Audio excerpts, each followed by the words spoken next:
Welcome back. Now that we've talked about database basics and creating tables, Graham and I are going to talk about working with the data in the tables. Yeah, so we've seen a little bit of kind of inserting and selecting data, but clearly there's more to it than that. So you bet. Why don't you tell us a bit about that? Okay, well, as Graham said, we need to talk about working with the data in the tables. And there's kind of a handy way to remember this. It's all about CRUD. And I know that seems a little odd, but bear with me here. But CRUD, or C-R-U-D, represents the four operations that you'll perform on data in tables. C for create, R for read, U for update, and D for delete. Now, to be clear, these aren't necessarily the T-SQL commands you'll use in a SQL database, but they are the terms that we use across the industry, and we'll talk about what commands you'll actually use as part of this discussion. So create, what does that mean? It means we're going to create a new record, a new row in the table, and we do that with insert.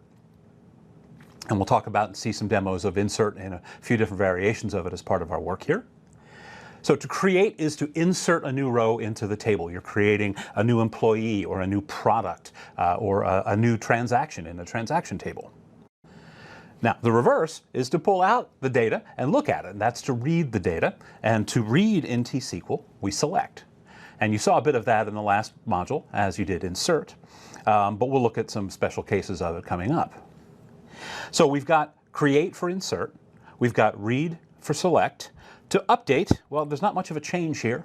To update, we'll update. So to update is to change a row in place. Now, as you get deeper into working with SQL Server, you'll see that logically we actually think of an update as deleting the old and replacing it with the new. But for our purposes, it's one logical operation. We are going to update something in place.